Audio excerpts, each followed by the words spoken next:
Hello everyone, welcome to my channel complex point. और आज की इस वीडियो में हम लोग मैक्लॉरिन थ्योरम का प्रूफ देखने वाले हैं कि ये प्रूफ कैसे होता है, इसका स्टेटमेंट क्या कहता है। ठीक है, तो वीडियो का अंत तक बनाए जाना ताकि आपको मैक्लॉरिन थ्योरम से रिलेटेड जो भी कॉन्सेप्ट होगा आपका क्लियर हो जाए। और अगर आपका डाउट क्लियर हो जाता है तो हमारे चैनल को सब्सक्राइब जरूर करना ताकि हमें मोटिवेशन मिले, ताकि इस टाइप्स के वीडियोज़ और मैं बना सकूँ। तो चलिए वीडियो स्टार्ट करते हैं। Let fx be a function of x, then fx can be expanded in ascending power of x. Statement कर रहा है कि अगर fx कोई एक फंक्शन है, ठीक है, किसका फंक्शन है? x का, तो हम उस x को हम असेंडिंग पावर ऑफ x में लिखा जा सकता है। ठीक है, जैसे कि बोल रहा है fx एक फंक्शन है, तो ये देखो हमने लिख दिया है fx जो है ये क्या है? एक फंक्शन है। कुछ ये जो फंक्शन है किस प्रकार का है? तो ऐसा फंक्शन है जिसको कि हम असेंडिंग पावर ऑफ x के फॉर्म में लिख सकते हैं। तो इसी चीज़ का प्रूफ हम लोग देखेंगे। तो सबसे पहले जो इसका प्रूफ हमें जो निकालना है, ये fx equal to ascending power of x में कैसे लिखा होता है वो हम लोग लिख लेते हैं। तो ये जो है आपका असेंडिंग पावर ऑफ x के फॉर्म में लिखा हुआ है। ऐसा हमने क्यों कहा? क्योंकि अगर आप ध्यान से देखो तो सबसे पहले में जो है ये x का पावर कितना है? 0 है। यहाँ पे x 1 हो गया, यहाँ 2 हो गया, यहाँ 3 हो गया, इसी टाइप से ये n टर्म तक जा रहा है।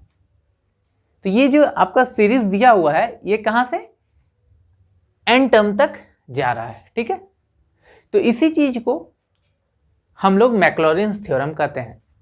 तो इसका प्रूफ कैसे होगा, चलिए इसको बना के देखते हैं। तो यहाँ पे हमें निकालना क्या क्या चीज़ है तो देख लो। यहाँ पे हमारा f0 है, ठीक है, तो सबसे पहले तो हमें f0 निकालना पड़ेगा। फिर से एक बार डिफरेंशिएशन करना है, f'0 मतलब फर्स्ट टाइम्स डिफरेंशिएशन, फिर दूसरी बार, फिर तीसरी बार, उसी टाइप से हमें n टर्म तक डिफरेंशिएट करना पड़ेगा हर एक टर्म को। ठीक है, सक्सेसिवली। तो इस चीज को प्रूव करने के लिए सबसे पहले हम लोग कुछ कांस्टेंट ले लेते हैं।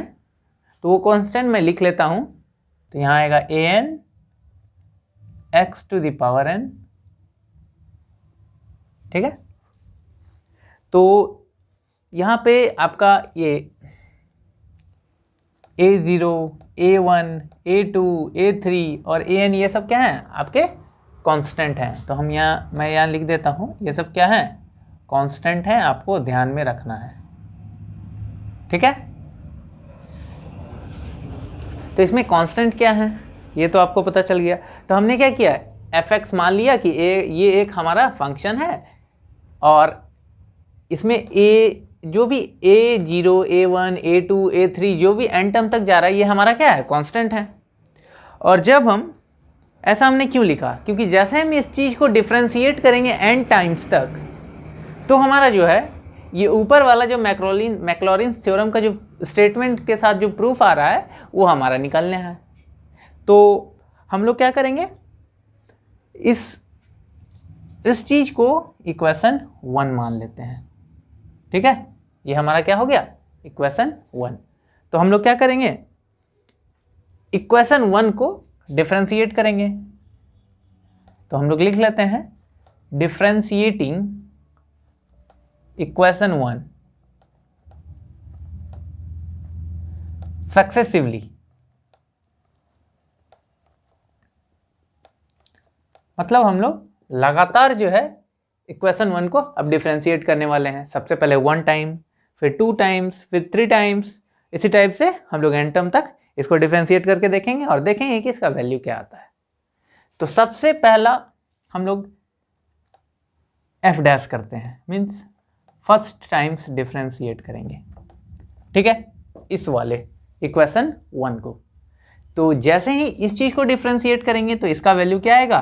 क्योंकि ये कांस्टेंट है तो इसका वैल्यू 0 आ जाएगा। ठीक है, प्लस यहाँ पे a1x है, इसके पावर कितना है? 1 है, तो यहाँ पे आ जाएगा 1 a1 और x जो है dx करके कैंसिल आउट हो जाएगा। फिर इसी टाइप से हमारा अगला टर्म क्या आएगा, यहाँ पे आ जाएगा 2 a2x, इस टर्म को डिफ्रेंशिएट करोगे तो आएगा 3a3x²। ठीक है, इसी तरह से ये n टाइम तक जाएगा प्लस, और ये वाला आएगा an x⁻n-1। ठीक, इस चीज को हम मान लेते हैं इक्वेशन 2। ठीक है, सबसे पहली बार हमने डिफरेंशिएट किया है, अब हम दूसरी बार डिफरेंशिएट करेंगे, f"x करेंगे। डबल डैश का मतलब क्या है, दूसरी बार डिफरेंशिएट हो रहा है, तो इस चीज को हम फिर से एक बार डिफरेंशिएट करेंगे। तो ध्यान से देखो, इस चीज को जैसे आप डिफरेंशिएट करोगे फिर से, तो इसका वैल्यू तो आ जाएगा 0। फिर इस चीज को डिफरेंशिएट करना है तो इसके ऊपर कितना है, पावर 1 है, तो ये जो आएगा 1 × 2 a2, और x कैंसिल आउट हो जाएगा, तो आपका आएगा 1 × 2 a2। फिर इस चीज को डिफरेंशिएट कर लो, 3a3x² है, तो ये आएगा 2 × 3 × a3x। ठीक है, फिर इसी टाइप से ये n टर्म तक जाएगा, प्लस ये आएगा आपका n-1 an x⁻n-2। ठीक है, इस चीज को हम लोग इक्वेशन 3 मान लेंगे। ठीक है, तो हमने पहली बार डिफरेंशिएट किया, उसको इक्वेशन 2 मान लिया, दूसरी बार डिफरेंशिएट किया, इस चीज को इक्वेशन 3 मान लिया। अब फिर से हम लोग इसको तीसरी बार डिफरेंशिएट करेंगे, f''x। ठीक है, ध्यान से आपको लास्ट में ये सब जब करते जाओगे डिफरेंशिएट, तो आपको अंत में पता चल जाएगा कि आपका जो है ये मैं क्यों कर रहा हूं। तो देखो, पहले में 0 आया, फिर दूसरे में भी एक 0 हो गया, फिर तीसरे टर्म में ये वाला भी 0 हो जाने वाला है, क्योंकि इसमें x का वैल्यू x नहीं है, तो ये आ गया आपका फिर से 0 प्लस। अब आप इसको ध्यान से देखोगे तो कुछ पैटर्न मिलने लगेगा। देखो, इस चीज़ को फिर से हम, इसके ऊपर पावर 1 है, इसको करेंगे डिफरेंशिएट, तो आएगा 1 × 2 × 3 a3। ठीक है, प्लस फिर इस टाइप से ये n टर्म तक जाएगा। ठीक है, तो यहाँ आएगा n-1 n-2 an x⁻n-3। इस चीज को आपको क्या करना है, इक्वेशन 4 मान लेना है। ठीक है, ये तो हमारा 3 बार हमने डिफरेंशिएट कर लिया। इसी टाइप से आपको n टर्म तक डिफरेंशिएट किया करना है, तो लास्ट टर्म जो होगा, लास्ट एकदम अंतिम टर्म, वो क्या होगा, f(n)x। n का मतलब लास्ट टर्म है ये। ठीक है, तो हम लोग इसको इसी टाइप से एकदम लास्ट टर्म तक जैसे ही डिफरेंशिएट करेंगे, तो देखो आपका क्या आता है, तो आएगा n-1 n-2। अब आप बोलोगे ऐसा मैंने क्यों किया, क्योंकि ये देखो, पहले टर्म में क्या था, एक 0 हो गया, दूसरे टर्म में दूसरा ये वाला 0 यहाँ पर हो गया, फिर तीसरे में एक और 0 हो गया, ये वाला टर्म भी। तो इसी टाइप से ये इसका तो लास्ट टर्म कोई होगा ना, जो कि इससे पहले वाले जो भी नंबर होंगे सारे के सारे 0 हो जाएंगे। ठीक है, क्योंकि उसमें x होगा नहीं, है कि नहीं। तो इसी टाइप से ये वाला रिपीट होगा, इससे पहले वाला n-1 n-2 2 × 1 an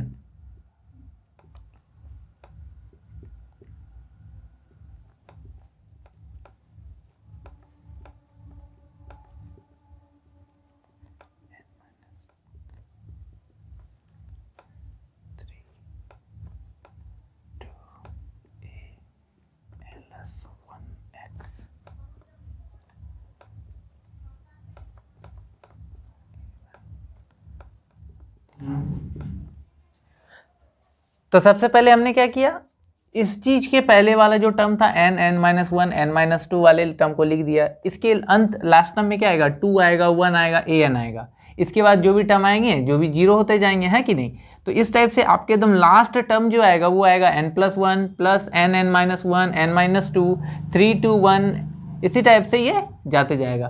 तो इस चीज़ को हम लोग क्या करेंगे कि समझ लेंगे कि ये आपका क्या है, इक्वेशन 5 है। ठीक है, तो हमने क्या किया, इक्वेशन 1 मिला, सबसे पहले हमने लेट किया, इक्वेशन 2 में इसको पहली बार डिफ्रेंशिएट किया, फिर इक्वेशन 3 में हमने फिर से एक बार और डिफ्रेंशिएट कर दिया, इक्वेशन 4 में 3 टाइम्स डिफ्रेंशिएट किया, और इक्वेशन 5 में एकदम एंड टर्म तक डिफ्रेंशिएट कर दिया। अब हम क्या करेंगे कि इक्वेशन 1, 2, 3, 4 और 5 में x का जो वैल्यू है वो 0 पुट कर देंगे। तो 0 पुट करेंगे तो क्या आता है देखते हैं। तो हम लिख लेंगे put x equal to 0 in equation 1, 2, 3, 4 and 5। ठीक है, तो देखो इन सारी इक्वेशन में हम अगर जैसे ही वैल्यू रखेंगे, x का वैल्यू 0 रखेंगे तो क्या होता है। तो सबसे पहले तो हम इक्वेशन 1 में x का वैल्यू जो है 0 रखते हैं। तो जैसे ही हम इक्वेशन 1 में वैल्यू रखेंगे तो सबसे पहला नंबर क्या है, fx। तो fx की जगह 0 रखना है, इक्वल्स, तो इसमें जितने भी x वाले टर्म है सारे के सारे 0 हो जाएंगे। तो ये वाला a0 बच जाएगा सिर्फ। ठीक है, तो f0 का वैल्यू हमें मिल गया है। अब फिर से हम एक बार इक्वेशन 2 को देखेंगे। तो इक्वेशन 2 में देखो इस f डैश x की जगह पे 0 रखना है। जितने भी x वाले टर्म है इसके बाद वाले पूरे 0 हो जाएंगे, और यहाँ 1 बचेगा, 1a1। तो यहाँ से आप a1 का वैल्यू निकाल सकते हो। तो a1 का वैल्यू कितना हो जाएगा, तो यहाँ से आपका a1 का वैल्यू हो जाएगा a1 equals f dash 0 by factorial 1। हम लिख सकते हैं ना, a1 equal to f dash 0 by factorial 1। फिर इसी टाइप से हम इक्वेशन 3 को देखेंगे। अब हमारा हो गया इक्वेशन 3। यहाँ अब होगा f डबल डैश 0 x के जगह पे। तो ये देखो यहाँ पे a2 है, इसके बाद वाले टर्म में पूरा का पूरा 0 हो जाएगा। तो ये आ जाएगा आपका 1 इंटू 2 इन a2, 1 इंटू 2 a2। तो यहाँ से आप a2 का वैल्यू निकाल पाओगे ना, कितना आएगा a2 का वैल्यू। तो a2 equals f double dash 0 by, ये 1 इंटू 2 के फॉर्म में लिखा है तो हम इस चीज़ को फैक्टोरियल 2 के फॉर्म में लिख सकते हैं ना, आसानी से लिख सकते हैं। तो इसी टाइप से हम इक्वेशन 4 को करेंगे। तो इक्वेशन 4, तो यहाँ पे है आपका इक्वेशन 4, तो ये आ गया f ट्रिपल डैश 0 का वैल्यू कितना होगा। तो यहाँ से 1, 2, 3 a3 और इसके बाद वाले टर्म में x है तो वो सारे के सारे 0 हो जाएंगे। तो ये आएंगे आपके 1 इंटू 2 इंटू 3 इंटू a3। तो यहाँ से आप a3 का वैल्यू निकाल पाओगे ना, कितना आएगा, a3 equals f triple dash 0 by factorial 3 हो जाएगा। क्योंकि यहाँ 1, 2, 3 है तो उस चीज़ को हमें फैक्टोरियल 3 के फॉर्म में लिख सकते हैं। ठीक है, ये हो गया। अब हम इक्वेशन 5 में देखेंगे। ठीक है, इक्वेशन 5 देखते हैं। तो इक्वेशन 5 में क्या है, f N x last term है, तो f एन x के जगह पे 0 पुट करना है। और इसमें आप देखो तो x वाले टर्म में 0 रख देना है। ठीक, तो हमें x वाले टर्म में 0 जैसे ही रखेंगे तो यहाँ पे आपका क्या आएगा, जो भी n वाले टर्म है वो तो आ ही जाएंगे, n माइनस 1 n माइनस 2। ठीक है, यहाँ से यहाँ तक वाले टर्म हमने लिख दिया। इसमें x नहीं है तो ये इसमें हम क्या करेंगे, x वाला टर्म लिख देंगे। तो यहाँ पे आ गया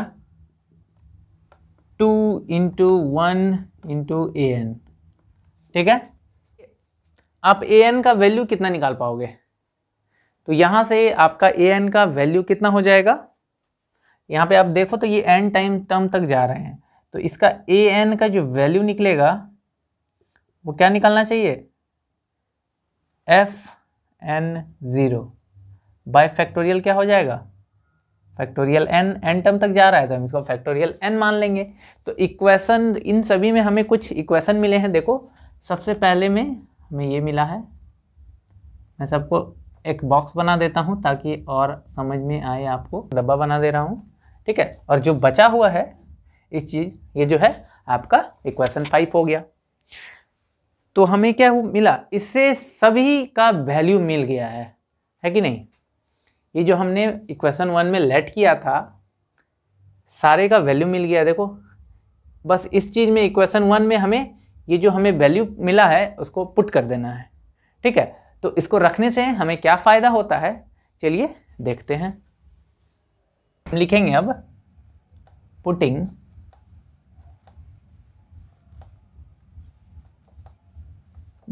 हमें इन सभी का जो वैल्यू मिला है उस पर रख देंगे, ठीक है। तो सबसे पहले ये a0 का वैल्यू रखेंगे, ठीक है।